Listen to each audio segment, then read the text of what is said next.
الله وبركاته.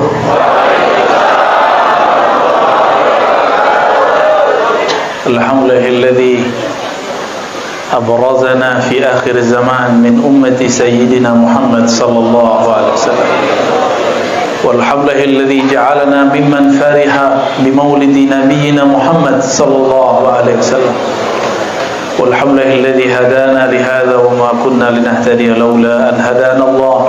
أشهد أن لا إله إلا الله وأشهد أن محمدا عبده ورسوله. اللهم صل وسلم وبارك على سيد الوجود سيد القونين سيدنا محمد وعلى آله وأصحابه ولبيته والمهدي خليفته وسلم. Pak Kiai Lukman yang dimuliakan Allah, ya, semoga tetap istiqomah dalam dakwahnya. Pak Haji Novi, keluarga dan pengurus Syifaul Qulub, ya. Syifa berarti obat, Qulub berarti lebih dari satu hati. Berarti hadirnya majelis antum ini semoga mengobati banyak hati-hati yang ada. Amin ya rabbal alamin. Tema kita malam ini mengenai ikhtiar memakmurkan masjid, tempat beribadah kepada Allah dengan zikir, salawat dan ta'lim. Maka ayat yang paling pas mengenai hal ini adalah surah At-Taubah. Innama, ayat berapa itu? Pakai 17 ya. Innama ya'muru masajidallah. Sesungguhnya hanyalah, di situ ada lil hasr. Orang Arab kalau ngomong inna ditambah ma, maka artinya menjadi terbatas, hanya. Kalau cuma inna berarti sungguh, umum. Sekarang disebut innama, sungguh hanya. Ya'muru masajidallah, yang makmurkan masjid-masjid Allah. Man amana billah, orang-orang yang qalbunya ada iman, kepercaya kepada Allah Subhanahu wa ta'ala. Saya yakin yang hadir malam ini semuanya percaya kepada Allah Subhanahu, berarti masuk syarat pertama, karakter pertama, karakter iman. Iman itu bukan baju, bukan kopiah. Iman itu tasdik bil qalb, ada rasa percaya di kalbu. Berarti man amana urusan qalbu. Wal yaumil akhir, dan percaya kepada hari akhirat. Percaya kepada hari akhirat membuat kita kemudian hati-hati. Bab akhirat itu sering kita mulai di dalam sholat kita dengan bacaan Maliki Yaumiddin.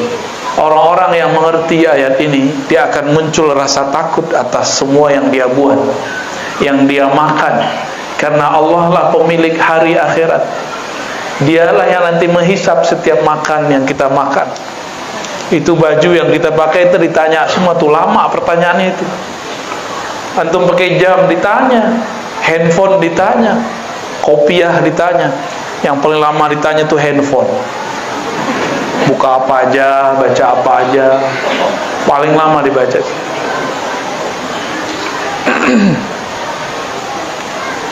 Terus kalimat berikutnya apa? Dari amal kolbu turun ke amal zahir. Wa aqamas salah, dan aqama. Ini terjemahan biasa kan, mendirikan.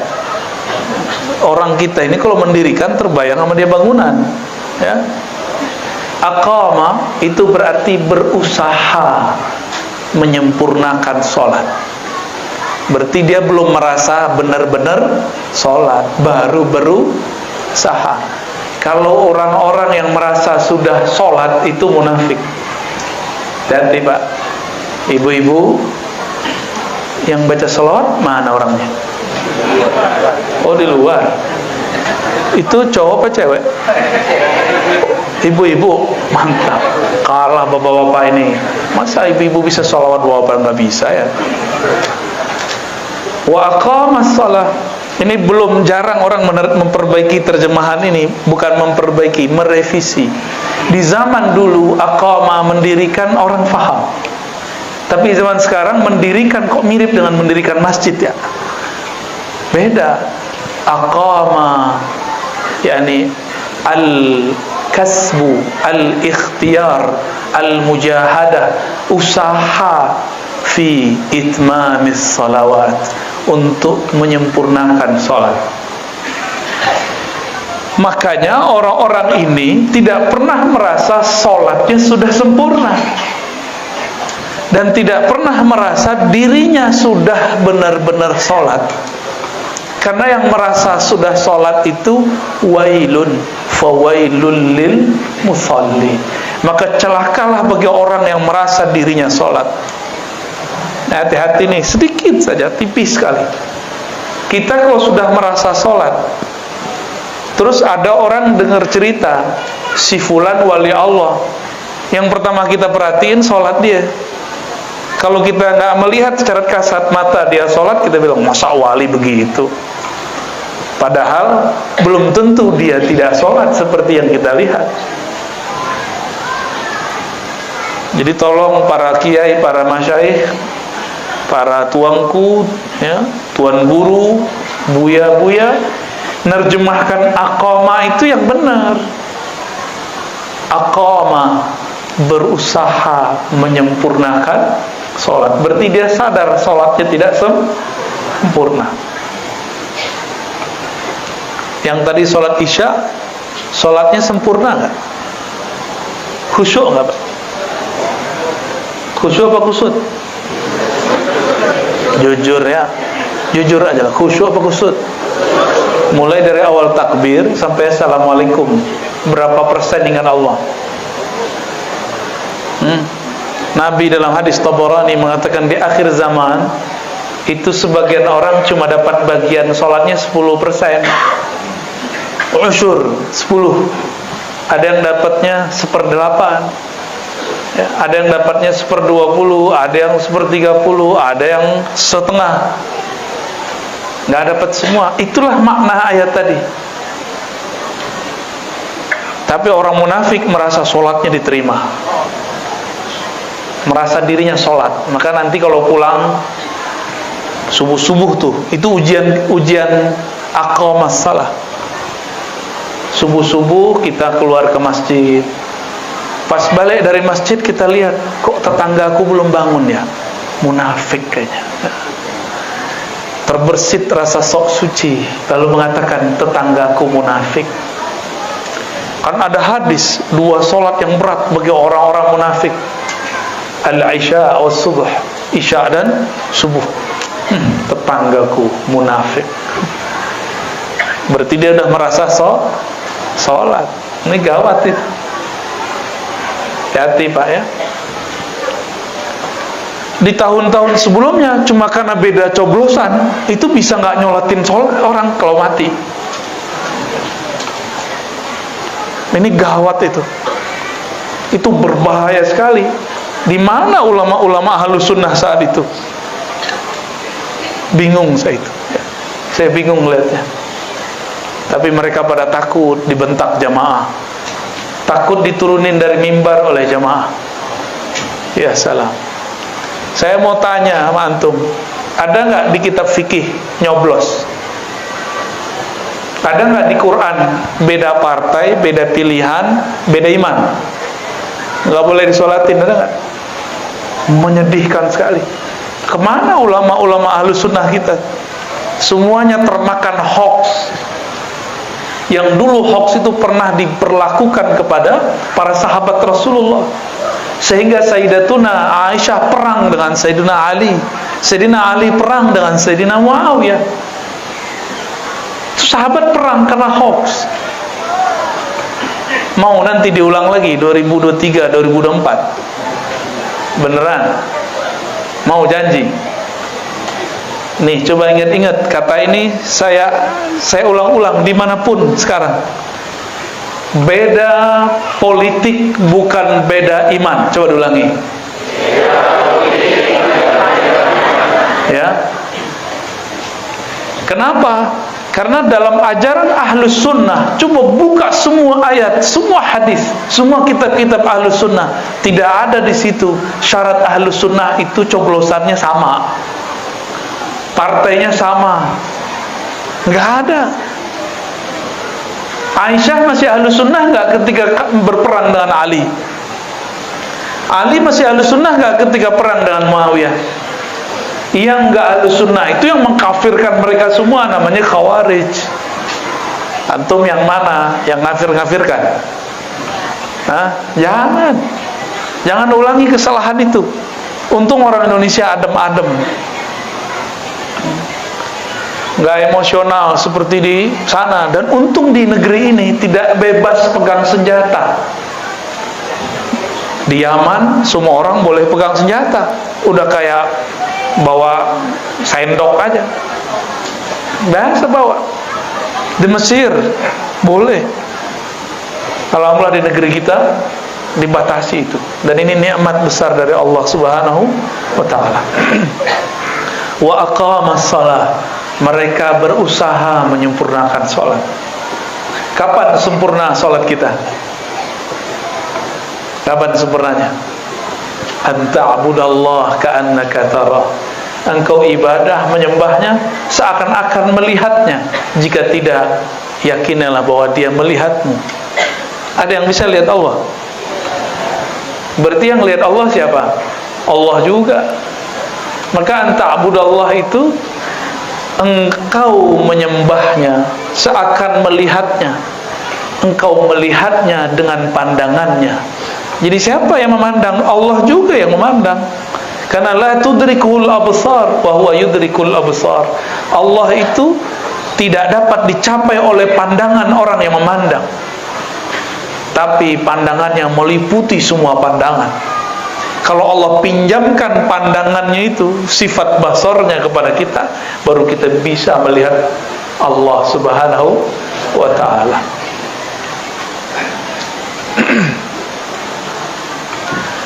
Kemudian wa aqamas shalah, ayat berikutnya apa? Kalimat berikutnya wa ataz zakah. Ata memberikan, mendatangkan, menunaikan. Az-zakah, zakat. Harfiah zakat apa artinya harfiah zakat? Az-zakah bisa berarti pembersihan, tapi zakat juga berarti an-numu, tumbuh. Maka setiap kali orang memberi, secara zahir hartanya berkurang, tapi secara hakikat di sisi Allah hartanya bertambah. Gak percaya antum tanya sama orang yang sudah sering ngasih-ngasih, berbagi. Tanya sama dia, kenapa dia ngasih gak pernah miskin-miskin, malah tambah berkah. Di sini dia bakar duitnya, dia bagi-bagi uangnya, dia korbankan dirinya untuk dakwah, untuk menyokong perdakwah misalnya. Tapi di tempat lain Allah akan sokong dia. In tansurullah yansurkum. Jika engkau menyokong Allah, membantu Allah, Allah akan membantu. Jadi kenapa kita belum dibantu Allah? Karena kita belum membantu agama Allah, belum membantu kekasih-kekasih Allah. Salat itu hubungan hamba dengan Allah, sedangkan zakat hubungan makhluk dengan makhluk, sempurna. Tapi tidak cukup, masih ada lafaz berikutnya, walam yakhsha illallah. Inilah yang disebut ma'rifatullah. Secara harfiah lam yakhsha, tidak takut kecuali kepada Allah. Tapi secara maknawi dapat diartikan mereka bermakrifat kepada Allah Subhanahu wa ta'ala. Itu arti walam yakhsha illallah. Dapatkah kita sungkan hormat kepada seseorang kalau kita tidak kenal dia? Bisa nggak? Bisa nggak? Antum nggak hormat seseorang, bisa menghormati dia? Nggak kenal dia, terus bisa nggak respect kepada dia? Nggak bisa. Kita hanya bisa respect, hormat kepada orang yang kita kenal, apalagi kepada Allah. Maka kenal Allah dulu baru sholat. sebenarnya. Kenali dulu Allah baru sholat. Makanya kenal Allah ini ditaruh di depan. Man amana billah. Siapa yang percaya kepada Allah, percaya dimulai dengan iman, ditutup dengan takut. Maka ma'rifat itu diawali dengan percaya, diakhiri dengan takut. Takut kepada Allah Subhanahu wa ta'ala. Inilah yang disebut oleh Allah Subhanahu wa ta'ala orang-orang yang sanggup memakmurkan masjid. Makmur itu ternyata bukan bahasa Indonesia, itu bahasa Arab. Amara, ya'muru, umran, amran, fahuwa amirun wa zaka ma'murun. Dimakmurkan, diramaikan, dipanjangkan, diluaskan. Maka masjid yang luas itu bukan masjid yang luas secara fisik, tapi masjid yang dimakmurkan oleh orangnya. Ayat itu sebenarnya ada hakikat di dalamnya. Siapa saja yang Allah takdirkan memakmurkan masjid, sudah tertulis namanya pada masa azaliyah. Jadi Bapak Ibu ini sudah ditulis namanya. Jam sekian, tanggal sekian, dia duduk di masjidku. Sudah ditulis Pak semuanya. Semoga nama ini tidak dihapus dari sisinya. Amin ya rabbal alamin. Nama kita sudah ditulis. Cuma dulu itu kan masa azaliyah, yang ditulis ruhnya, bukan tubuh fisiknya.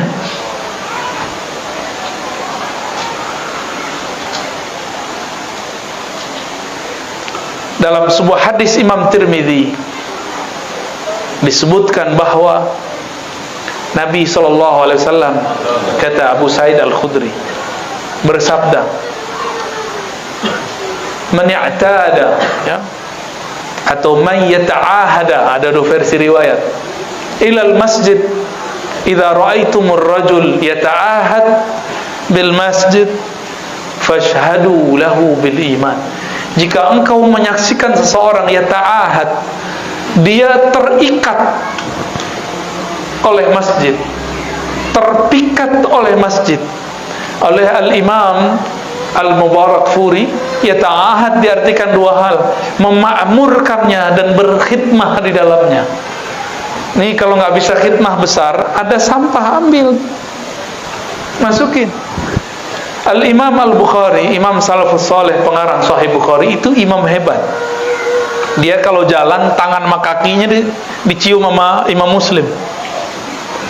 Gimana? Tangan sama kakinya dicium sama Imam Muslim. Itu imam ahli hadis. Di Indonesia orang cuma sungkem doang sama bapak ibunya disebut syirik. Canggih orang Indonesia ya. Katanya si ustadz ini ikut sunnah. Kita tanya sunnah siapa? Sunnah Imam Bukhari. Padahal Imam Bukhari membolehkan cium tangan dan kaki dalam tradisi orang-orang Bukhara dan Persia. Bahkan tradisi Nabi Sallallahu Alaihi Wasallam. Nabi mengatakan, siapa yang khidmah ke masjid, itu maknanya fashhad lahu bil iman, saksikan bahwa dia beriman. Makna kedua, siapa yang engkau saksikan, engkau lihat bahwa dia ini terpikat hatinya di masjid, fashhadu lahu bil iman, maka jadilah engkau saksi bahwa dia betul-betul percaya kepada Allah Subhanahu wa ta'ala. Betapa hebatnya umat Nabi Muhammad, tidak bertemu Nabi Muhammad tapi percaya kepada Nabi Muhammad sallallahu alaihi wasallam. Betapa hebatnya umat Nabi Muhammad, percaya kepada Allah tanpa perlu mengatakan belahlah bulan, tanpa perlu mengatakan panggil tuh pohon bawa ke sini. Gak perlu. Itu cukup di zaman beliau orang-orang Badui, ya. Kita gak perlu begitu. Kita percaya kepada Allah tanpa syarat, karena Allah sudah cukup sebagai syarat dan rukun percaya. Maka apabila kita sudah menyaksikan ada orang khidmah, ada orang terpikat di masjid, kita pun akan mengatakan dia beriman kepada Allah Subhanahu wa ta'ala. Lalu Nabi bacakan ayat ini, surat At-Taubah ini. Bapak, Ibu, Saudara, sahabat dimulakan Allah, Nabi SAW bangun masjid bukan karena ingin saingan. Nabi pun bangun masjid karena menunggu wahyu dari Allah Subhanahu wa ta'ala. Ketika beliau masuk ke Madinah, disebutkan dalam riwayat Imam Tirmidzi, hadisnya sahih, beliau berjalan bersama sepupu-sepupunya dari kalangan orang-orang Madinah. Dulu masih bernama Yathrib. Disambut oleh orang-orang Madinah. Itulah kalimatnya, marhaban ya Rasulullah, selamat datang wahai Rasulullah. Itu kalamnya. Jadi yang kita baca itu bukan kalam dibuat-buat. Itu seakan-akan kita menghadirkan kembali kisah Rasulullah masuk ke Madinah. Itu maksud beliau. Itu maksud para masyayikh kita. Dan saya sudah sering cerita, ya mungkin teman-teman sahabat-sahabat sudah sering dengar lewat Thariqat Al-Yutubiyah. Ini pengikut Al-Yutubiyah ya. Mursyidnya banyak di situ. Mulai dari yang bersanad sampai tidak bersanad. Nabi SAW ma marra bihajarin wala syajarin, tidaklah melewati suatu batu ataupun gunung illa kecuali sallama alaih, itu batu yang keras, itu pohon yang tidak punya akal, yusallim alaih, mengucapkan salam kepada baginda Nabi Muhammad sallallahu alaihi wasallam. Maka kita malu kepada Rasulullah. Itu pohon nggak punya akal, batu nggak punya fisik seperti kita, masih mau mengucapkan salam kepada Rasulullah sallallahu alaihi wasallam. Betapa kerasnya hati ini, betapa bodohnya kita, betapa lalainya kita. Punya akal, punya gelar, punya ilmu, punya pekerjaan, punya fisik, punya hati, tapi tidak mengucapkan salam kepada Rasulullah sallallahu alaihi wasallam. Malah mempertanyakan khurafat tuh yang meyakini Rasulullah hadir lagi majelis. Ya salam. Yang mengatakan hadir itu kan Rasulullah, bukan kita, bukan Habib Umar, bukan Habib Ali, bukan Habib Fulan, bukan. Yang mengatakan hadir menjawab saat orang bersalawat itu Rasulullah sallallahu alaihi wasallam. Apa kata beliau? Ma min ahadin, tidaklah ada seorang kamu, yusallim alayya, mengucapkan salam kepadaku, illa raddallahu alayya ruhi, kecuali Allah kembalikan ruhku. Bahasa kitanya, Allah hadirkan rohku, hatta arudda alaihi salam, sehingga aku membalas salam-salamnya. Bertanyalah anak pintar, anak cerdas di Palembang, Buya, Rasul kan satu, yang ngucapin salam malam ini aja udah berapa ini? Berapa orang yang hadir ya pagi? Nggak sempat ngitung ya. Kita bukan robot ya. Gimana cara membalasnya? Itulah dijawab dengan syair yang antum baca tadi. Tala'al badru alaina. Kita juga baca tadi, dibaca nggak tadi? Anta syamsun, anta badrun. Matahari mengeluarkan pancaran sekali, kenal semuanya. Benar nggak? Apakah berkurang matahari dengan banyaknya orang yang mendapatkan cahaya matahari? Paham maksudnya? Itulah makna anta syamsun. Wahai Rasulullah, engkaulah sang pelita matahari, sang surya, yang cahayamu sekali menyembur, sekali keluar, dapat memenuhi semua hajat orang yang berhajat. Jadi nggak usah suuzon, berprasangka Nabi nggak bisa jawab. Rasulullah itu pelita, syamsun. Rasulullah itu bahkan kalaupun gelap, badrun. Apa maknanya? Kalau terang, orang semuanya baik, Rasulullah pelitanya. Kalaupun gelap, masih Rasulullah juga yang memberi syafaat. Itulah makna Al-Badr. Al-Badr itu adalah sebutan Rasulullah yang juga merupakan nama dari Al-Imam Al-Mahdi fi akhir zaman. Apa arti Badr? Dalam gelapnya alam semesta masih ada pantulan cahaya matahari. Jadi cahaya bulan itu cahaya matahari juga, bener nggak? Ini cara memahami imam akhir zaman, ntar. Cahaya rembulan itu cahaya matahari juga. Kapan dia bercahaya? Jika alam semesta gelap. Itulah yang disebut jahiliyah. Dan jahiliyah ini akan terjadi 2 kali. Jahiliyah pra-bi'tsah, sebelum Nabi diutus, dan ada jahiliyah akhir zaman. Jahiliyah akhir zaman itu udah berkopiah, udah pakai baju koko, udah pakai sarung, tapi nggak mengerti, ya. Udah pakai celana tapi jingkrang, ya.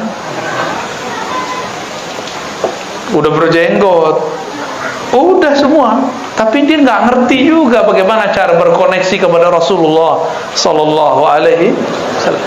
Itu kalau Nabi ngomong, tidaklah kamu mengucapkan salam kepadaku, melainkan Allah kembalikan, Allah hadirkan, arudda al ruhi, raddallahu alaihi ruhi, Allah kembalikan rohku, lalu aku membalas salamnya.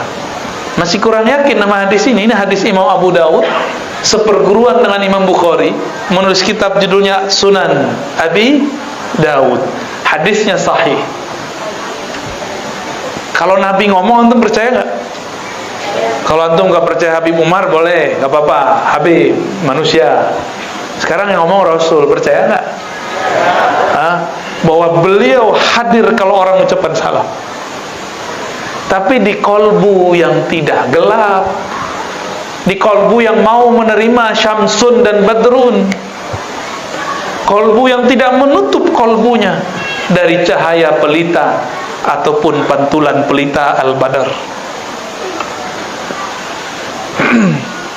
Maka kalau orang-orang yang kolbunya benar-benar terang, itu disebut nama Rasulullah saat lagi mahal qiyam.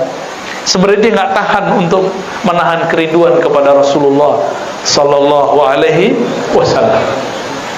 Bapak Ibu yang dimuliakan Allah, jadi apa ikhtiar kita untuk memakmurkan masjid? Amalannya tadi, ajarkan ilmu iman di sini. Maka harus ada ajaran tauhid, ahlus sunnah wal jamaah. Ada kalimat yaumul akhir, berarti di situ ada ilmu tentang akhir zaman. Harus ada ilmu akhir zaman yang benar, bukan cocok logi. Masih ingat beberapa tahun yang lalu, awal-awal pandemi, kita ditakutkan semua, bukan kita, antum aja ya, aneh nggak takut. Antum ditakutkan semua oleh berita, oleh seorang, bahkan beberapa orang dai yang mengatakan terjadi duhon pada bulan Ramadan pertengahan tahun itu.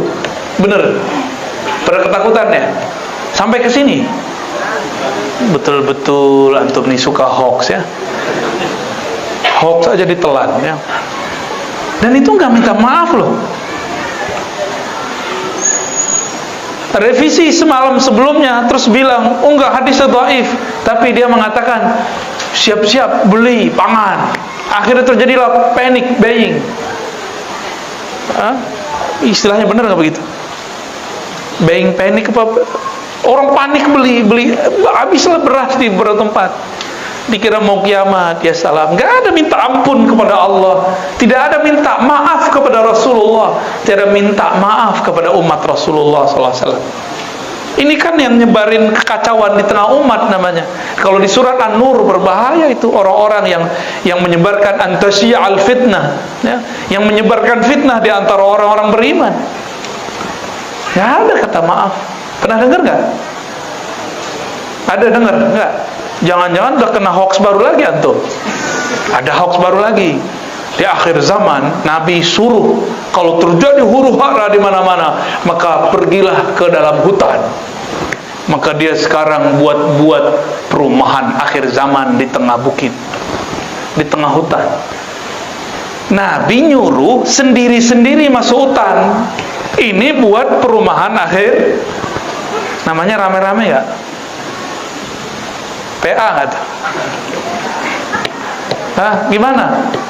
Nabi suruh sendiri-sendiri masuk ke dalam hutan. Kalau dia buat perumahan di tengah hutan, sama aja. Ada juga yang buat bunker-bunker di bawah rumah, ya salah. Ada juga yang beli emas. Kalau orang Jawa kan nak perlu dibeli, ya. Kayak beliau nih udah jadi emas. Kalau di Batam abang, ya, abang bakso. Panik, nggak tahu cara untuk menuju kepada Allah Subhanahu Wa Taala. Akhirnya mau cari referensi, ketemulah, wah kita harus hidupkan lagi dinar. Ya salah. Nanti kalau Imam Mahdi keluar dan daulah berdiri, antum bangun tidur itu dinar di mana-mana sampai nggak ada lagi orang yang berhak menerimanya. Bukan berarti kita nabung taruh di mana sekarang dinar, enggak itu. Nanti itu dinar ada, emas ada, perak ada, duit ada, tapi makanannya nggak ada. Jadi nggak bisa pakai tabungan emas, apalagi Kang Mas, nggak bisa. Tolong jangan panik kalau belajar akhir zaman. Harus ada materi itu di sini. Kajian akhir zaman yang sahih. Ya, jangan cocok logi, pakailah kitab Tazkirah Imam Al-Qurtubi, cocok sudah. Ya. Kalau enggak pakai Mukhtasar Imam Sya'rani terhadap Tazkirah Al-Qurtubi, ada kan kitabnya. Jangan cocok logi. Jadi masjid ini jangan kemudian menjadi penyebab orang halu. Harus menjadi penyebab intelek kita naik. Orang yang tambah datang ke masjid tambah waras gitu seharusnya. Bukan malah tambah ketakutan. Gimana ntar Dajjal keluar, terus antum punya tabungan emas, gimana? Bisa selamat pakai emas? Waduh, ada beberapa kajian, ya salam, nanti itu ya terjadi paceklik. Ya paceklik kan masalah pangan nanti. Orang nggak butuh lagi nanti duit, nggak butuh. Maka tolong hidupkan kajian iman kepada Allah, kajian akhir zaman, al-yaumil akhir. Kajian akhir zaman itu ada dua, ada pra kiamat, ada setelah kematian dan kiamat. Alam barzakh, wah itu seru tuh ngajinya. Padang mahsyar, lebih asik lagi. Coba antum kalau baca hadis tentang alam kubur, pertanyaan pertama di kubur apa? Kamu salafi nggak? Kamu jemaat tabligh nggak? Kamu syafi'i nggak? NU nggak? Enggak ditanya. Pertanyaannya gini nggak? Khatam Quran berapa kali bro? Nggak ada. Udah haji berapa kali? Haji 2 kali, Haji Muhyiddin. Nggak ditanya. Nggak ditanya. Pertanyaannya apa? Man rabbuka? Siapa Rabbmu? Siapa tuh ya orang zat yang kau sembah? Rabb, pemilikmu, zat yang mengendalikanmu, yang kamu sembah, yang kamu rindui, yang kamu harap, yang kamu gantungkan harapan kepadanya. Siapa? Bos, pasangan, orang tua, jamaah. Siapa? Itu enggak, yang jawab bukan lidah ini. Yang jawab kolbu. Karena kolbu itu nggak bisa bohong di situ. Mangap-mangap ya, digampar sama. Antum punya udah ngelihat itu filmnya orang barat tuh, Thor namanya, tahu Thor? Tuh si Thor tuh punya pentungan, bukan pentungan tuh apa namanya? Hammer. Itu lebih cakep, lebih gede daripada itu. Punyanya Mungkar Nakir tuh, nggak bisa jawab. Kepala itu hancur, hancur kepala. Ada yang berani. Maka sekarang jangan sibuk hanya ilmu-ilmu kulit, harus mulai masuk kepada ilmu ma'rifatullah, mengenal Allah Subhanahu. Antum hafalan berapa ntar nggak ditanya. Maka yang hafiz sama yang nggak hafiz, kalau nggak kenal Allah sama melaratnya di sono. Lo kan Quran memberi syafaat. Quran itu untuk dihafalkan atau untuk difahami? Cara memahami itu pertama menghafal, membaca, ya. Tapi jangan berhenti di situ. Kalau menghafal lebih kenceng handphone kita. YouTube aneh itu 30 juz nggak berhenti-berhenti. Mungkin YouTube masuk surga duluan. Bukan itu.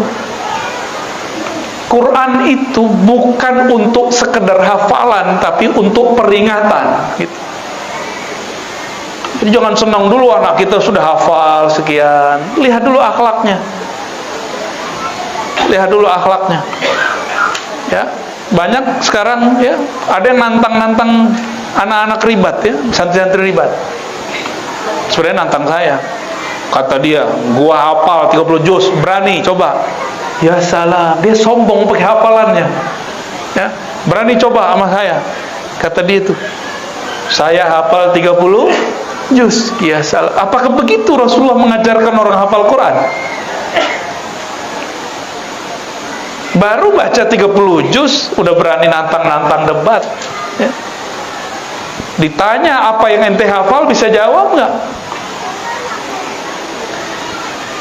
Jadi kalau mau menghidupkan Quran, jangan hanya menghidupkan tahfiznya, tapi harus masuk kepada tafaqquh fid din, wajib hukumnya, memahami agama.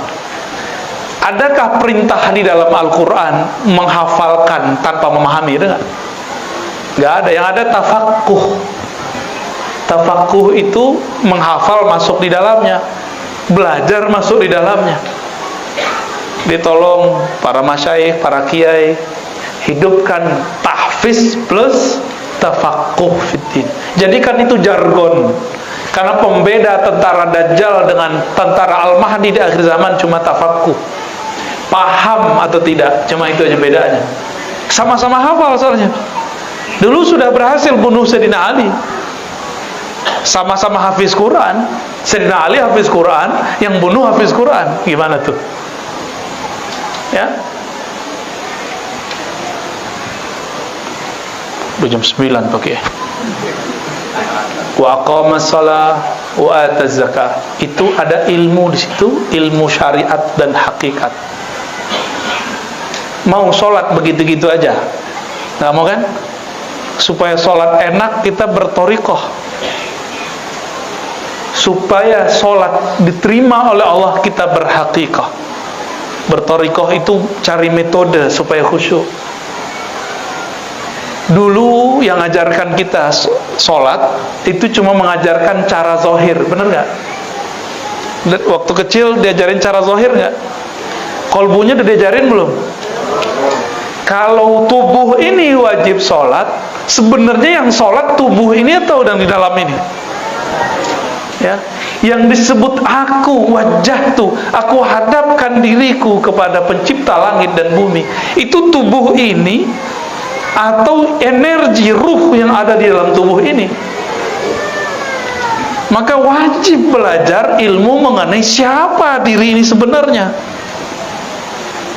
Maka di masjid ini wajib belajar tentang ma'rifatun nafs, ilmu mengenal diri, karena itulah satu-satunya pintu mengenal Allah Subhanahu wa ta'ala. Yang sudah pernah kuliah S1, S2, S3 udah kenal Allah belum? Belum tentu. Karena di kampus mengenal akal, diri yang akal, baru diri yang zahir. Diri kita itu ada jiwa berkaitan dengan tubuh, ada akal. Akal ini gelarnya doktor tuh. Jadi doktor tuh bukan gelar mursyid ya, DR ya. Itu nggak laku dalam kubur itu. Jadi nanti dalam kubur malaikat nggak akan nanya ya dokter Razi, nggak laku. Buyanya nggak masuk tak dalam kubur. Jangan-jangan nama ini nggak laku juga.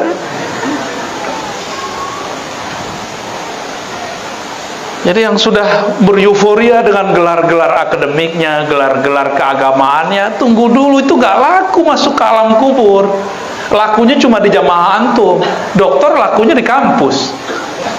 Ya. Dokter lakunya di mana? Di kampus. Di sini aneh, kenapa ada dokter kan nggak perlu di masjid ada dokter, nggak perlu. Emang mau ada ujian skripsi di sini? nggak perlu. Apakah kalau saya sadar saya dokter, saya kenal diri? Belum. Jangan-jangan tambah sombong, terbersit di hati, aku lebih tinggi kuliahnya daripada yang lain. Sombong jadinya. Makanya kalau pas kenalan coba aja lihat, saya Dr. Rozi, itu kena tuh dah.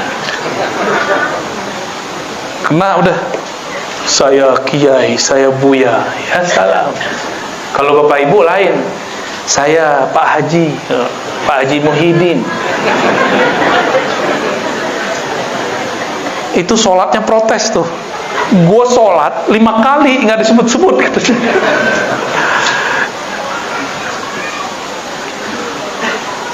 Sudah disebar. Ada pertanyaan? Ada pertanyaan habis ini. Silakan kalau ada, pakai kertas saja ya. Ini orang Melayu itu semuanya negeri kata-kata. Kalau udah kasih mic nggak selesai ngomong, malah numpang tua, ya, numpang publikasi. Itu dari mana-mana tuh. Saya udah jalan ya, Riau, Sumatera Barat. Tuh kalau dikasih mic tuh, masya Allah, belum dipersilakan udah ngomong duluan. Tapi orang Batam ini karena sudah banyak majemuk di sini, mungkin sudah beda kali ya. Ya, ada pertanyaan? Tafadhal.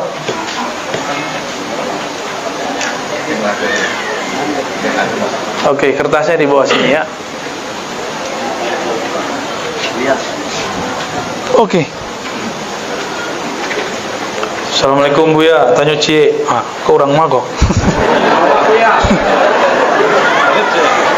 Mana yang lebih penting ke thariqah yang ada mursyidnya daripada yang katanya ta'lim wa ta'lim, yang kebanyakan orang menyebutnya juga berthariqah. Yang bagus itu yang mursyidnya ada ta'limnya, gabungan.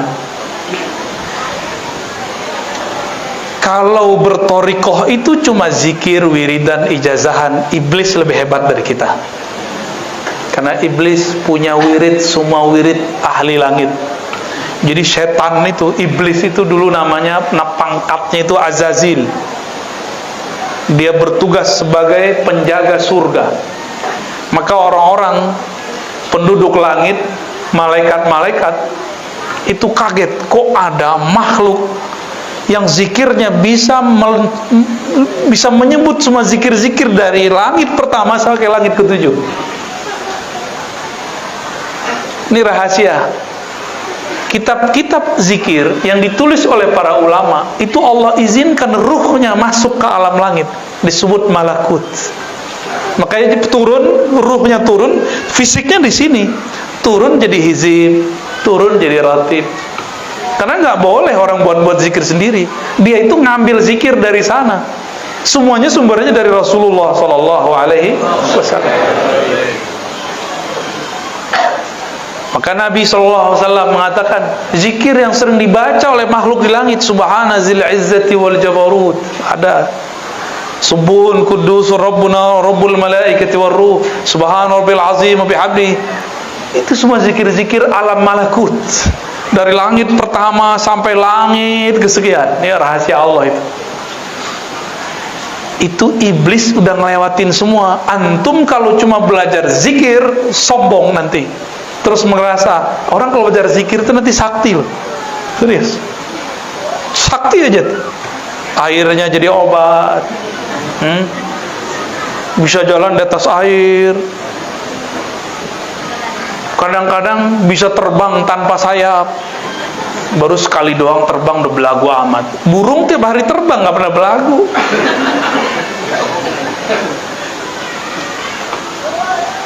Jadi yang mana yang bagus? Ikut thariqah yang mursyidnya buat ta'lim. Itu yang benar, digabung. Mursyid ini bertingkat-tingkat juga. Dokter aja bertingkat kok. Ada dokter umum, ada dokter yang sudah spesialis, ada dokter yang mall praktek, ada nggak? Bener kan? Ada dokter-dokteran, ada juga ya. Ada ngangkat-ngangkat dirinya sendiri jadi dokter, ada juga. Ada yang cuma baca Tibun Nabawi terus udah jadi kayak dokter, mendiagnosa penyakit orang. Baik, gitu ya. yang bertanya cie.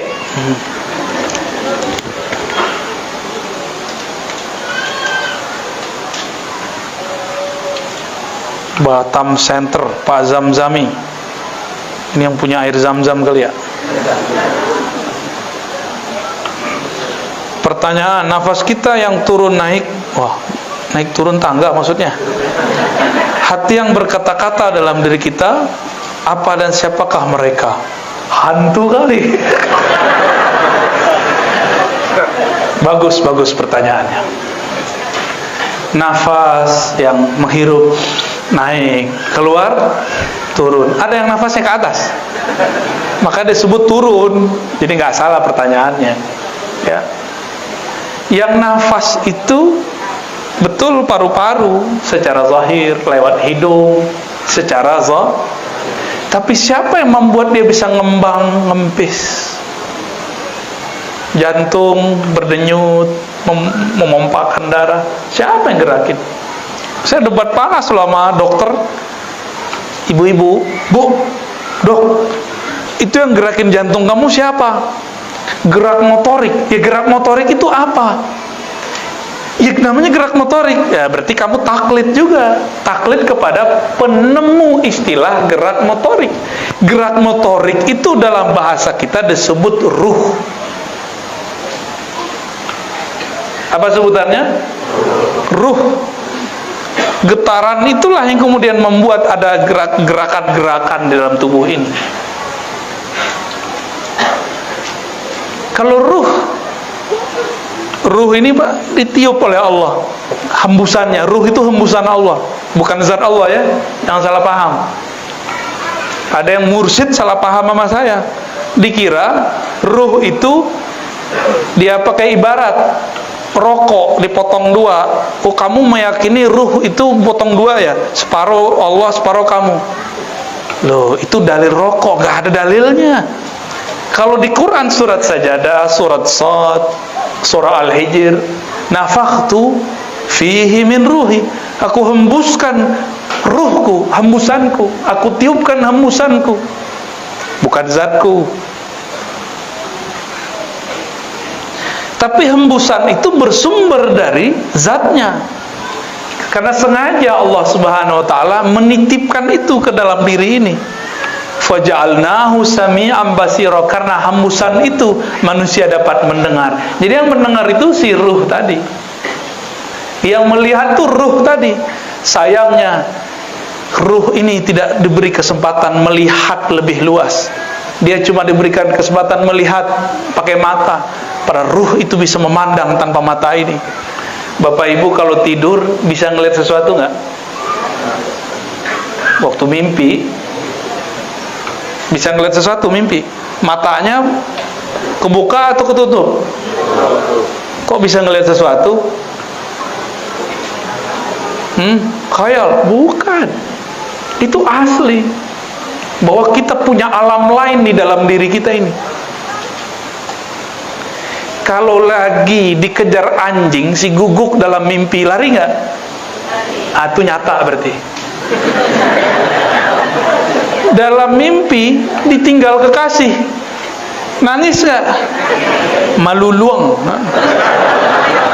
Bener nggak? Saya waktu kecil, saya mimpi mak saya meninggal.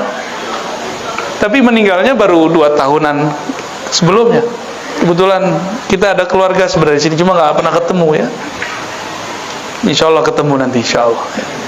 Itu ibu saya meninggal dalam mimpi, saya nangis. Bangun tidur saya lihat mak saya masih hidup. Lah, kok nyata di alam mimpi itu? Tapi kok pas bangun, Imam Ghazali kasih kaidah. Kalau orang masuk ke alam malakutnya, itu alam malakut namanya. Kalau enggak alam carut marut. Maka di saat itu dia memandang apa yang dia pandang di dalam itu zahir, nyata. Ketika dia bangun, maka dia menganggap yang di dalam tidur itu mimpi. Bagi kita yang di dalam mimpi, orang yang bangun sekarang itu nggak nyata. Pernah ini nggak kecekek nggak lagi tidur? Pernah. Padahal nggak ada yang nyekek kan? Bener. Kita panggil orang, dia jawab nggak? Tuh kenapa tuh? Kejadiannya nggak jelas. Bapak ibu saudara yang bukan Allah, jadi berarti ada sesuatu selain tubuh ini. Tubuh ini hanyalah alat kendaraan, pesawat. Kalau kendaraan kita sudah rusak, nggak bisa dipakai, ya kita tinggalkan. Si kita itu akan pergi, namanya mati, meninggalkan tubuh ini. Jadi meninggal itu bagi ahlul haqiqah itu adalah kesempurnaan. Mati itu bagi orang yang cinta kepada Allah, rindu kepada Rasulullah adalah kesempurnaan. Tapi bagi orang yang tinggal di dunia itu adalah kekurangan, bala bencana. Ya, selamat jadi alien ya.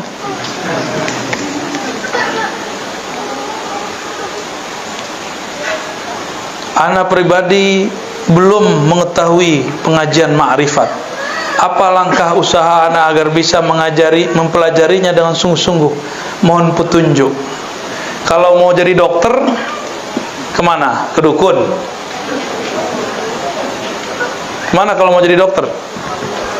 Kuliah kedokteran. Kalau mau jadi arsitek, kemana? Ke pesantren. Kalau mau jadi ahli agama, kemana? Ke pesantren. Jangan kebalik-balik. Jangan kebalik-balik. Ingin mengenal ma'rifatullah, ma'rifatullah itu nggak ada sekolahnya kecuali wali-walinya. Yang kenal Allah kan cuma wali, bukan dokter. Yang kenal Allah bukan kiai, wali.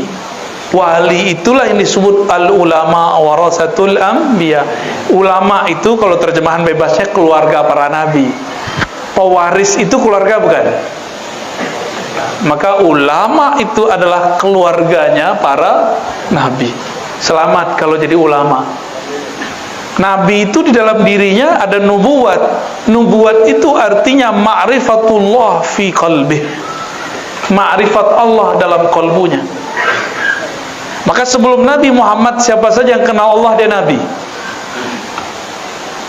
Siapa saja yang kenal Allah, dia Nabi. Setelah Nabi Muhammad wafat, setelah beliau muncul, la nabiyya ba'di, tiada lagi nabi setelahku. Hatta law nazala sayyidina Isa fahuwa waliyun min awliya'i ummati sayyidina Muhammad. Kalau Nabi Isa turun, pangkat kenabiannya tidak dipakai lagi. Beliau statusnya sebagai wali. Dipanggil tetap Nabi Isa. Cuma tidak berlaku kepada umat Nabi Muhammad sallallahu alaihi wasallam.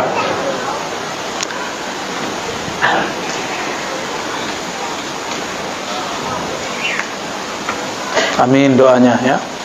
Doanya saya baca ya. Apa hukum ketika tahiyat akhir saat salam kita menundukkan kepala ke depan terlebih dahulu baru terus ke depan lagi? Itu gimana caranya tuh? Lalu ke kiri. Apakah sah salat kita? Gimana caranya Pak Kiai? Nundukkan terus maksudnya apa itu? Nggak ngertian itu ya. Thariqah baru ya, mazhab baru, mazhab al-Batamiyah. Salat itu yang tenang. Jangan gerak-gerak aneh-aneh. Hatta gerak-gerak begini itu nggak usah. Tapi kalau di kolbunya bergetar, tangannya kemudian bergetar, boleh. Saya pernah mengalami itu. Di kolbu itu bergemuruh nama Allah. Tangannya begini terus.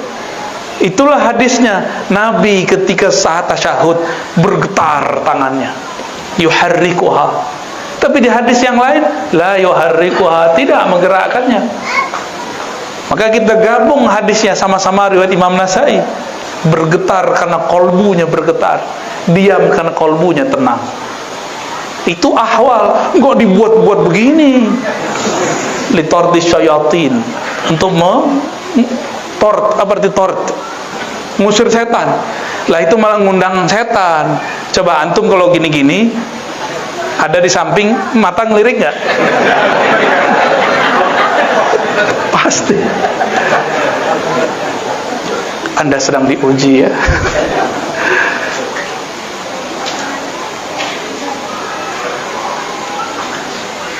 Bolehkah kita menyiapkan? Pertanyaannya dari ibu-ibu toh ya. Apakah boleh menyiapkan makanan untuk suami yang sedang junub? Emang tangan ikut junub? Junub kan yang mana ya? Nggak masuk. Dulu Abu Sa'id, Abu Hurairah datang kepada Rasul, ketemu Rasulullah di jalan. Terus Abu Hurairah nggak mau, dia ngerasa najis. Nabi tanya, Nabi kaya Abu Hurairah, kamu kenapa? Bapak kucing? Atau Abu Sa'id di riwayat lain. Apa jawaban mereka? Wahai Rasulullah, aku junub. Malu deh.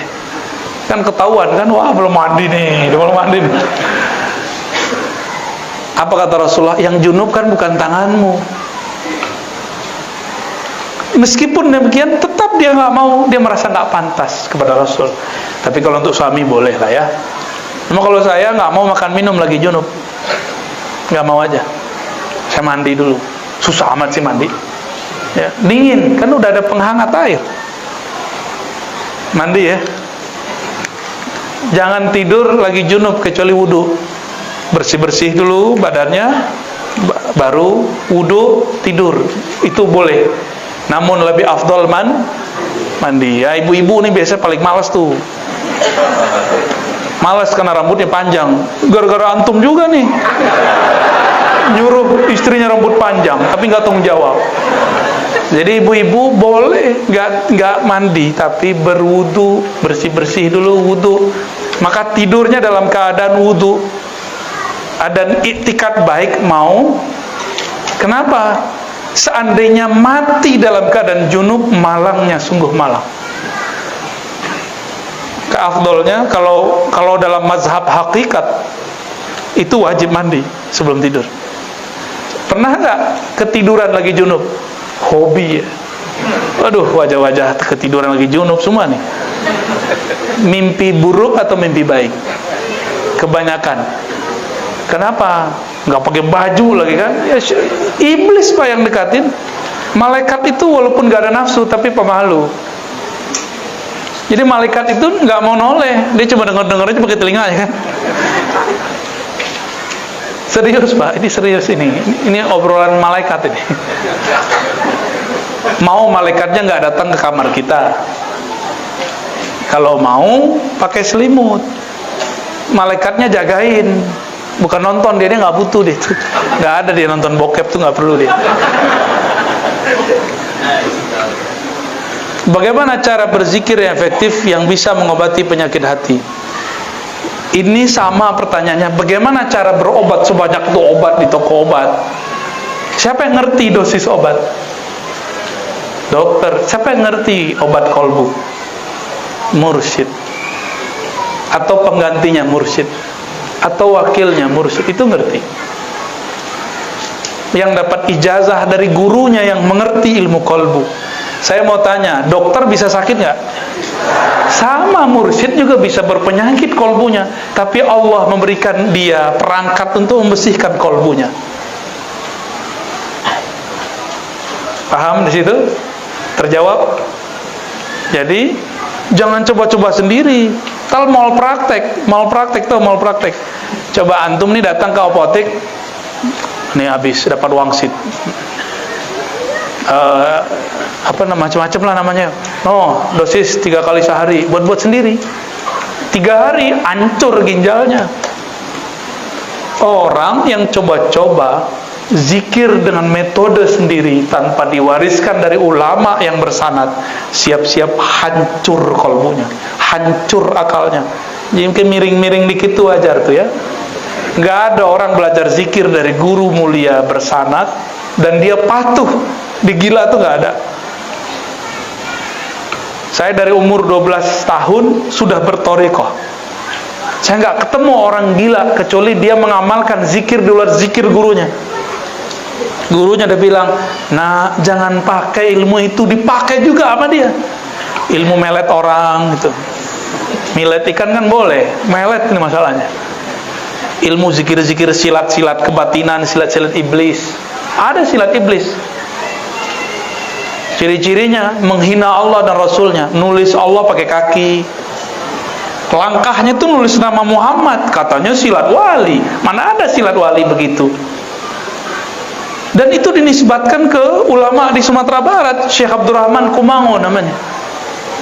Wallahi demi Allah, beliau tidak pernah mengajarkan melangkah lalu kaki menorehkan nama Muhammad. Itu penghinaan terbesar atas Nabi Muhammad sallallahu alaihi wasallam.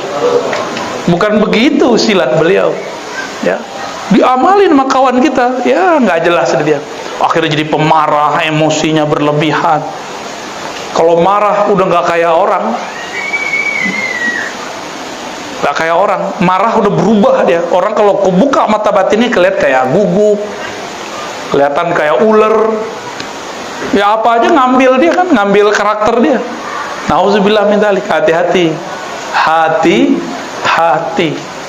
Maka bermursyid itu yang utuh, jangan setengah-setengah. Kita kalau ke dokter nggak serius nggak sembuh. Adab-adab berzikir. Ini kalau belum ketemu mursyid, ini adab zikir pertama syahadat. Ya. Yang kedua taubat. Yang ketiga syukur. Syukur itu dengan cara bertawassul. Kirim Fatihah kepada Nabi. Tanda terima kasih kepada Nabi. Kirim Fatihah kepada ulama-ulama yang mengajarkan kita. Tanda berterima kasih kepada ulama.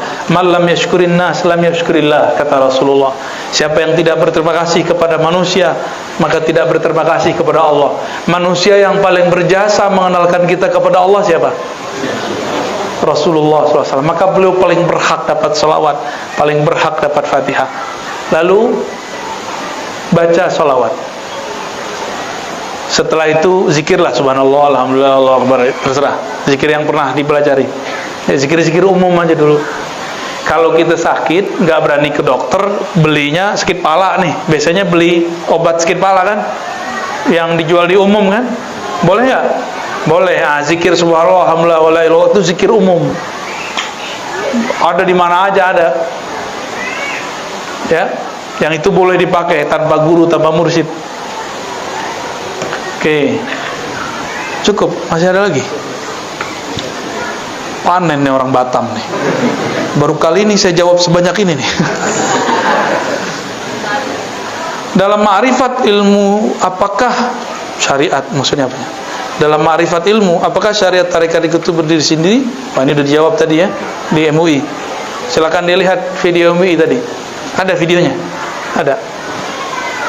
Bagaimana cara membedakan mimpi bertemu Rasul, apakah benar atau tidak? Mimpi bertemu Rasulullah sallallahu alaihi wasallam. Rasulullah itu mengatakan, aku sudah ada, Adam baina ma'in utin. Adam belum ada. Berarti waktu itu apa yang ada? Ruhnya. Ketika orang bermimpi, dia masuk ke alam ruh, atau minimal ke alam malakut, alam malaikat, atau alam jabarut, alam arwah-arwah suci. Maka Allah izinkan kadang-kadang, jika kolbunya ada kerinduan kepada Allah, kepada Rasul, dipertemukan dengan ayah ruhnya. Dalam ilmu hakikat, sumber ruh kita dari pancaran nur Nabi Muhammad SAW. Maka disebutlah Rasulullah itu Abul Arwah, bapaknya ruh. Rindu nggak sama ayah? Rindu nggak? Beneran? Bener. Dulu kita pernah ketemu loh ruh kita sama beliau. Tapi antum ketika diinstal ruhnya ke dalam tubuh, ditiupkan ke dalam tubuh, terjadi kegoncangan. Si otak tidak kenal siapa bapak ruh, karena otak ini fisik. Maka wajib belajar mencari hakikat, mau pulang kemana dia. Kita kalau pulang ke kampung bukan?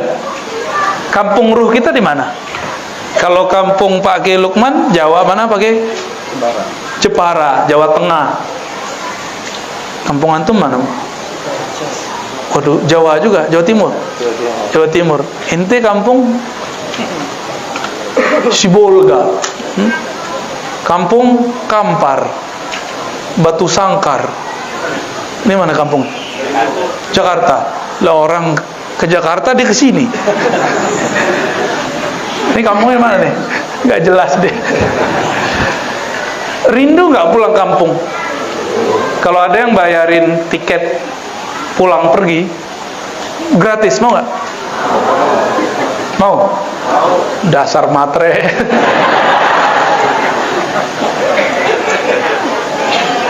Allah itu bayarin, ya ayyatuhan nafsul mutmainnah, tapi pantaskan dulu diri menjadi jiwa yang mutmainnah. Siapa mutmainnah? Yang kenal nama-nama Allah, lalu nama itu dia masukkan ke dalam kolbunya sehingga jiwanya menjadi tenang. Disebut an-nafs al-mutmainnah. Dipanggil undangan langsung dari Allah, Allah yang maha qadim, dengan kalam qadimiyahnya berkalam, irji'i ila rabbiki radiyatan mardiyah, pulang kampunglah ke hadirat Rabbmu. Irji', bahasa Arab pulang, kembali. Kalimat pulang kembali berarti Allah mengakui dulu ruh kita pernah ada di sana. Irji'i, pulang, beda dengan izhab, pergi, itu beda. Ayatnya irji' apa izhab?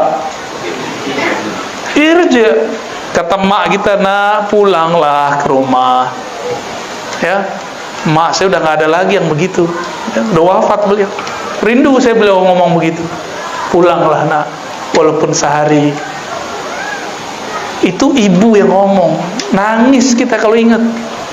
Gimana kalau yang berbicara Allah subhanahu wa ta'ala? Wahai ruh-ruh yang aku tiupkan, pulanglah ke hadiratku, pulanglah ke ayah ruhmu, kembalilah ke hadiratku. Pulang kampung bahagia nggak? Bahagia. Maka kebahagiaan ruh itu kalau dia berpulang kepada bapaknya, kalau dia kembali kepada ibunya, menemui sang penghembus awalnya, kul huwallahu ahad. Itulah yang disebut inna lillahi wa inna ilaihi raji'un. Maka tidak semua orang mati itu inna lillah. Tergadai dulu karena man rabbuka.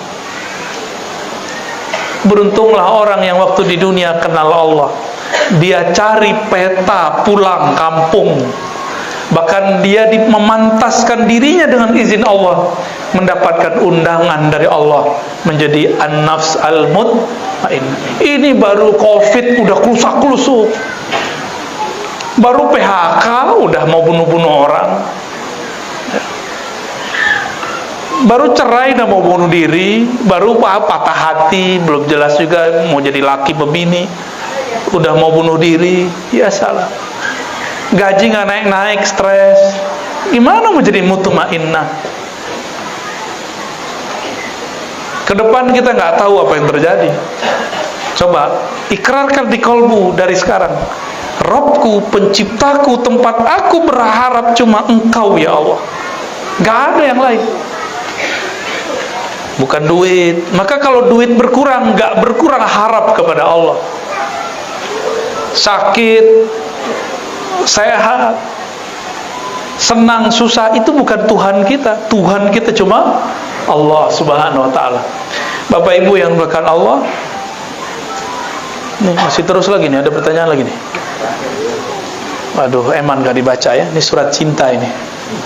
Bener, komunitas gerakan cinta masjid. Nah, Kabupaten Karimun, itu pulau ya. Pulau yang berapa? 3 jam? 2 jam? Lumayan juga kalau berenang mati duluan tuh.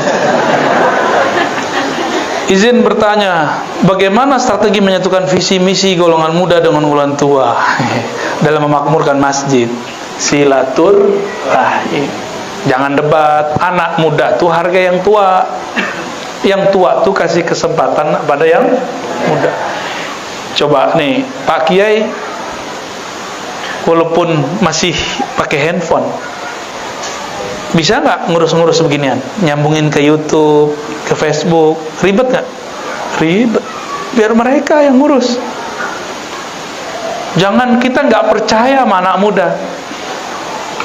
Anak muda itu, mereka kalau diberikan kepercayaan, itu satu tantangan dalam dirinya. Kita kan pernah muda semua. Saya aja masih muda kok. Yang tua no, masih muda juga kok, ubannya belum ada. Silaturahim. Anak muda ini kurang silaturahim, ngerasa yang tua-tua kolot. Orang tua mana mau dibilang kolot. Anak muda kata orang tua dibilang bandel, kurang ajar. Anak muda mana mau dibilang begitu. Maka perlu silaturahim, bangun jalinan kasih sayang, ya. Apa kata Nabi? Laisa minna man lam yahtarim kabirana wa lam yarham saghirana. Bukan umatku yang tidak hormat kepada yang tua, yang tidak sayang kepada yang muda. Sayang, hormat, itu silaturahim, ya. Semoga ada jalinan, bukan rapat loh Pak ya. Silatur bukan rapat. Kalau rapat debat mulu, nggak jadi-jadi masjidnya, rapat mulu. Terus terakhir, ya. Alhamdulillah. Ini pertanyaannya berbahaya ini. Ada Salafi, ada Wahabi, ada Muhammadiyah, ada NU, banyak lagi ibu ya. Yo. Apakah yang selain Ahlussunnah wal Jamaah tidak akan masuk surga? Loh, Anda bukan penitia surga. Apa yang salah dengan pemahaman yang lainnya? Yang dijamin Rasulullah masuk surga, yang ikut beliau, karena kunci surga ada di beliau. Maka semua kelompok klaim dirinya pengikut Rasulullah Sallallahu Alaihi. Ya.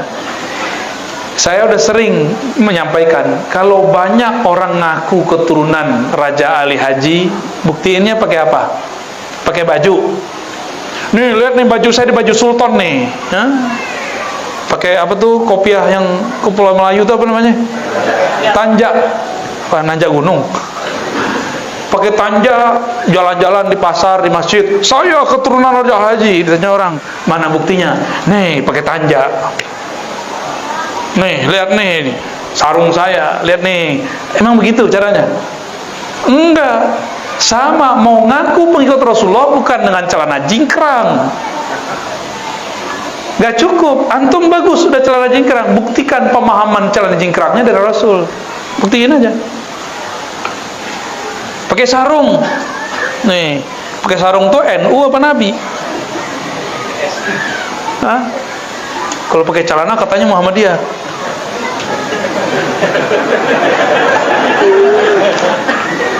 Lah, gak ada. Itu celana sama sarung udah ada sebelum NU Muhammadiyah. Bener gak? Dulu Kiai Ahmad Dahlan pakai sarung loh. Cuma karena orang Muhammadiyah ini sering, karena punya kantor, orang NU punya pesantren. Orang Muhammadiyah nggak nyaman pakai sarung ke kantor. Paham? Saya pernah ngisi kajian di pusat kajian Muhammadiyah. Celana saya kotor, kebetulan di tas ada sarung, saya ganti sarung, diketawain sama pengurusnya. Lah, nggak salah ente. Loh kenapa? Kok pakai sarung? Ini Muhammadiyah, dia bilang gitu. Aneh tanya, ini sarung udah ada sebelum Muhammadiyah ente. Kejadian juga tuh ya. Pernah juga sebaliknya, saya pakai celana di majelis thariqat, dikritik habis-habisan, ente suul adab. Masa ngimamin pakai celana? Kayaknya emang saya salah kostum 2 kali itu ya. Saya tanya sama dia, Syekh, ente mursyid ya? Kalau ente mursyid, ada nggak kewajiban sholat atau syarat sholat diterima pakai sarung? Enggak. Oh ya udah, kan ilmu thariqat itu untuk mengetahui sholat diterima apa enggak.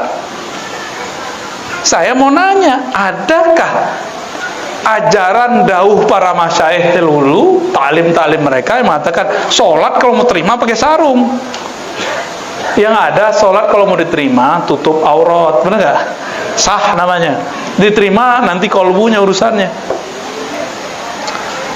Selain Ahlus Sunnah, mampir dulu ke neraka.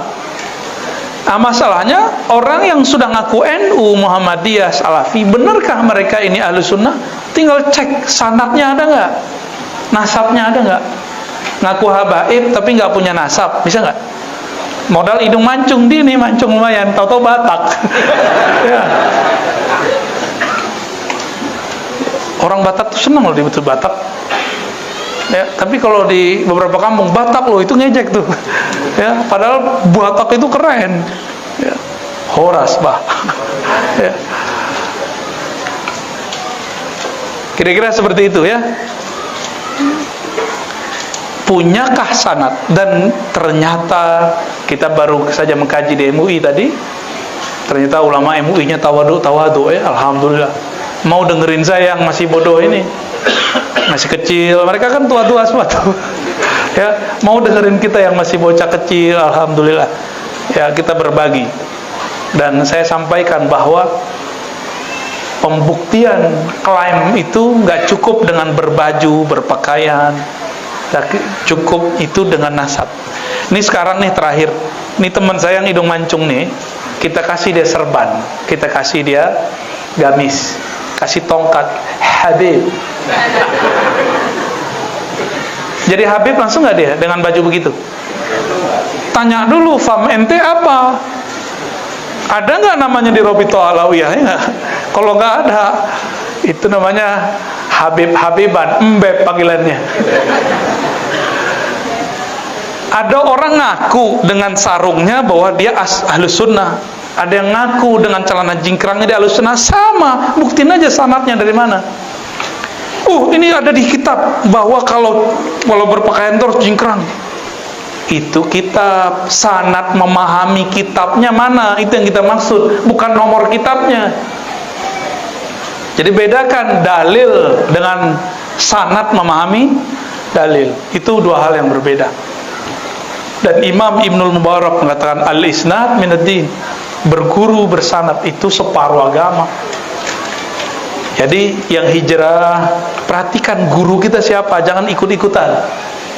Tanya ke batin kita, kok saya hijrah malah tengkar sama saudara, nggak baikan sama teman, musuhan sama orang di masjid. Ini hijrah apaan? Rasulullah itu hijrah ke Madinah baik-baik dengan ini, baik-baik dengan itu. Bukan hijrah model celana, bukan, nggak ada Nabi hijrah begitu. Ini berkali-kali kita sampai biar jangan gagal fokus. Soalnya Pak G nggak berani bilang, nggak berani kan nyindir-nyindir jingkrang kan nggak berani dia. Kalau saya kan dulu pengamal Pak saya dulu. Ada 2 tahun celana saya jingkrang tuh. Tapi bertambah gak iman? Enggak nambah, malah tambah sombong. Kalau ada imam masjid celananya di bawah mata kaki, itu saya jadi imam. Malah gitu. Wallahi saya dulu pernah begitu. Waktu kita mau ngisi kajian di Mampang, Jakarta, saya telat. Masbuk, orang udah selesai semua. Kita satu rombongan, tebal celana di bawah mata kaki. Jenggot lumayan ada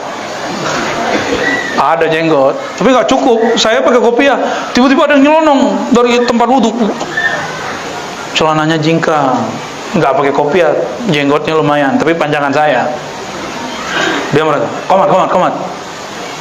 Horor amat nih imam. Cuma karena celananya jingkrang, dia merasa aja berhak jadi yang ustadz kan saya di situ. Ego kita muncul tuh. Tapi saya istighfar, ya Allah, ampun ya Allah. Saya yang komat. Itu cara saya menghabisi ego itu. Saya ketawa dalam hati. Dulu gua begini, ya Allah. Saya malu di situ, ya Allah. Dulu saya begini, ya Allah. Dia baca Allahu Akbar, ya Allahu Akbar. Tambah ketawa, sholat kalau ketawa saya nggak bagi. Jadi ketawa itu saya tahan sampai pengajian mulai, baru saya keluarin ketawanya.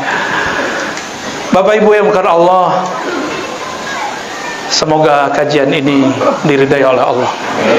Semoga nama kita tidak dihapus dari majelis-majelisnya. Semoga nama kita dikekalkan dengan nama nabinya, Nabi Muhammad sallallahu alaihi wasallam.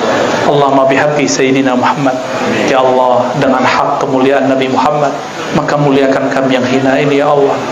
Ya Allah, bisyarafi sayyidina Muhammad, dengan kemuliaan Nabi Muhammad, maka angkat derajat kami yang hina, yang rendah ini, ya Allah. Ya Allah, binuri sayyidina Muhammad, dengan nur cahaya Nabi Muhammad, maka terangi kalbu kami yang gelap ini ya Allah. Ya Allah, Engkau maha tahu isi kalbu kami. Kalbu kami sangat keras ya Allah. Disebut nama Rasulullah kami tidak tersentuh ya Allah. Maka dengan kemuliaan-Mu ya Allah, dengan kemuliaan Rasul-Mu ya Allah, lembutkan hati kami yang hadir malam ini. Ya Rabb, sampaikan salam rindu kami, salam maaf kami, salam cinta kami kepada kekasih-Mu, baginda Nabi Muhammad sallallahu alaihi wasallam. Ya Rabb, terakhir ya Allah, jadikan kami hamba yang Engkau pantaskan menjadi an-nafs al-mutmainnah, jiwa yang tenang. Pantaskan kami mendapatkan undangan pulang kepada Engkau ya Allah. Ya Allah, bimbing kami bertemu guru-guru yang mengenalkan kami kepada Engkau ya Allah. Ya Allah, bimbing kami, jaga kami sehingga kami berkumpul dengan orang-orang yang hanya mempermudah kami kenal Engkau ya Allah. Ya Allah, masa lalu kami gelap ya Allah, mata kami banyak dosa ya Allah, telinga kami banyak maksiat ya Allah, tangan kaki kemaluan kami pun banyak kegelapan ya Allah. Engkau maha tahu ya Allah. Tutuplah aib kami dengan keindahan nama-Mu ya Allah. Ampunkan semua dosa-dosa kami itu dengan ampunan-Mu yang luas ya Allah. Ya Allah, dengan keluasan rahmat-Mu, rahmati siapapun yang hadir, siapapun yang mendengarkan, siapapun yang membantu, siapapun yang berdonasi, siapapun yang berkhidmah, siapapun yang bertugas memakmurkan masjid ini ya Rabb. Ya Allah, Engkau maha dekat, tapi karena hati kami keras, hati kami bermaksiat, hati kami bernoda, Engkau terasa jauh ya Allah. Bihaqi Sayyidina Muhammad farzuqna qurbak. Ya Allah, dengan hak Nabi Muhammad, berikan kami rasa kedekatan kepada Engkau, kesadaran bahwa Engkau maha dekat. Ya Qarib, ya Qarib, faj'alna minal muqarrabin. Rabbana atina fid dunya hasanah wa fil akhirati hasanah wa qina adzabannar wa qim lana bil khairat wa qtim lana bi husnil khatimah. Ya Allah biha, ya Allah biha, ya Allah biha, ya Allah bi husnil khatimah. Wa sallallahu ala sayyidina Muhammad walhamdulillahi rabbil alamin. Demikian dari kami, mohon maaf dari Al-Fakir. Assalamualaikum warahmatullahi wabarakatuh.